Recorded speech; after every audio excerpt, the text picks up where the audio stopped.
কর্মস্থলে না এসেও হাজিরা খাতায় উপস্থিতির স্বাক্ষর। অসুস্থতার অজুহাতে ঘুরে বেড়ান হাটবাজারে, স্ত্রীকে দিয়ে নেন বিধি বহির্ভূত প্রক্সি ক্লাস। মাস শেষে বেতন বিলের শিটে স্বাক্ষর করে ব্যাংক থেকে উত্তোলন করেন টাকা। পুরো বিষয়টি মাদ্রাসার অধ্যক্ষ জানলেও অজানা কারণে নেয়নি কোনো ব্যবস্থা। উনি তো এখানে মাদ্রাসা ছেড়ে গিয়ে মাছের ব্যবসা করে, মাছের প্রজেক্ট আছে ওনার। হ্যাঁ, ব্যবসার সাথেও জড়িত আছে, সাথে জড়িত আছে। হ্যাঁ, উনি ব্যবসা বাণিজ্য করে ক্লাস রেখে, সেক্ষেত্রে কি ওনার অসুস্থতাটা প্রযোজ্য না নাকি?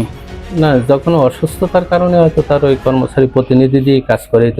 সকালে যাই সে সিগনেচার করে 1 ঘন্টা করে চলে গেল। না, এখন অনেকটা সুস্থতার পর। তারপর মাঝেটা কোথায় গেছিল?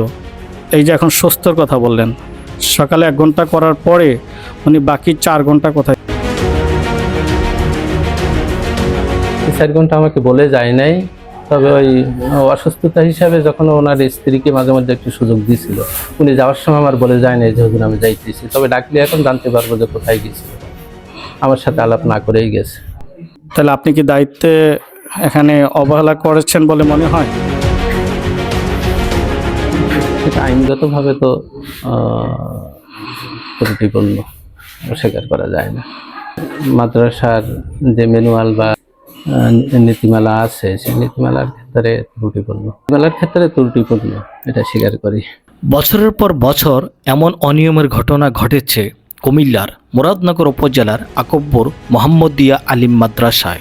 মাদ্রাসার সূত্রে জানা যায়, কৃষি বিষয় শিক্ষক ফোরকান মিয়া এলাকায় মাছের ব্যবসা করেন। তার কয়েকটি মাছের পুকুর আছে, সেখানেই তিনি বেশি সময় দেন। প্রতিষ্ঠানে আসা না আসা চলে তার খেয়াল খুশি মতো। স্থানীয় প্রভাবশালী হওয়ায় ওই শিক্ষকের বিরুদ্ধে প্রকাশ্যে কেউ মুখ খুলতে সাহস পায় না। ঘটনার সত্যতা খুঁজতে এমটিভি টিম গিয়ে হাজির হয় ওই মাদ্রাসায়। সেখানে গিয়ে জানা যায়, শিক্ষক ফুরকান মিয়া 1 ঘন্টা করে চলে যান। পরে সাংবাদিক আসছে শুনে তিনি আবারও 4 ঘন্টা পর ফিরে আসেন। ততক্ষণে তার স্ত্রী মাদ্রাসা ছেড়ে পালিয়ে যান। শিক্ষক ফুরকান মিয়ার কথোপকথনে উঠে আসে ঘটনার সত্যতা। আপনি এই কাজটা করতেছেন, এই কাজটা ঠিক করতেছেন কি না? আপনি এই সত্য কথাটা আপনার বিবেককে বলুন, যা করতেছেন। না স্যার, আসলে ঠিক যেটা করতেছে আমার হয়তো পেটের তাগিদে আমি করি। আমার খরচটা একটু মেনটেন করতে, আমি যে পয়সাটা পাই আসলে ওই পয়সাটা সত্যি করতে পোষায় না, যার কারণে একটু বাড়তি কিছু একটা চেষ্টা করি স্যার। মিথ্যার কোনো আশ্রয়ের প্রয়োজন নেই। আমি যে টাকাটা পাই 14,000 15,000 টাকা, আসলে স্যার এই টাকাটাতে কোনো কিছু হয় না।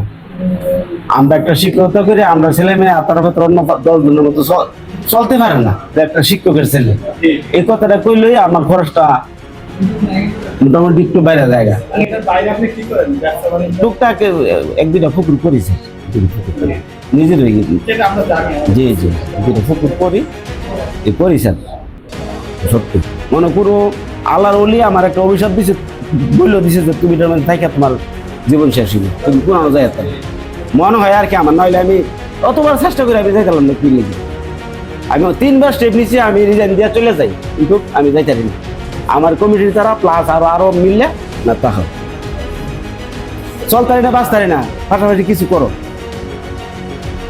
এই অবস্থা স্যার আমার জীবনটা যাইতেছে, যার কারণে আমি স্যার এই সামান্য টুকটাক একটু ব্যবসা বাণিজ্য করি, যাতে 5-10,000 টাকা যদি বাইরে আসে, তাহলে তো আমার ছেলে মেয়ে নিয়ে আমি মোটামুটি 10 জনের সাথে একটা তাল মিলে। আমার ছেলে মেয়ে 2 জন, এটা অনার্স মাস্টার্স কমপ্লিট করছে, এই আপনার ইন্টারমিডিয়েট করছে আপনার হলিক্রস থেকে। হলিক্রস করতে কিন্তু কাজ করছে। জি ইন্টারমিডিয়েট পড়াইছি, ওই মানেরই পড়াইছি। বিয়ে দিয়ে দিয়েছি, জামাই সফটওয়্যার ইঞ্জিনিয়ার। আল্লাহ 1 বছর আগে তারা এই অস্ট্রেলিয়া গেছে। নভেম্বরে ছুটি করি, ইনশাল্লাহ আবার আসবে ছুটি। আর ছেলেটা এবার সফটওয়্যার ইনশাল্লাহ ভর্তি করান, এর মাসে 60,000 টাকা লাগবে প্রতি মাসে। অবশ্যই আপনি বুধবার কিংবা যে কোনো একটা দিনে করা চাইন, আপনি একদিনে এসে করেন। আমাদের কাছে আপনি বিশেষ দিন আমি বলি স্যার, আমার কাছে মনে করেন স্যার এই বৃহস্পতিবার আমি আসছি, বৃহস্পতিবার আসা শহীদ দিয়ে গেছিলাম। তাহলে শুক্রবার শনিবার আমি ময়মনসিংহ কাটাইছি, ব্যবসার উদ্দেশ্যে গেছি। ফোরকান স্যার ওয়াইফাই ক্লাস করায়, এমন না? আমি আর ম্যাডামের ক্লাস নেই তো, এই ম্যাডামের ক্লাস নিয়েছে। আপনার ওয়াইফ যে ক্লাসটা মেনটেন করে সেটা কোন নিয়মে করে? এখানে এটা কি আপনার ম্যানেজিং কমিটি যারা ছিল এখানে রেজলিউশন হয়েছে? জি, এটা রেজলিউশন হয়েছে কিনা? রেজুলেশন না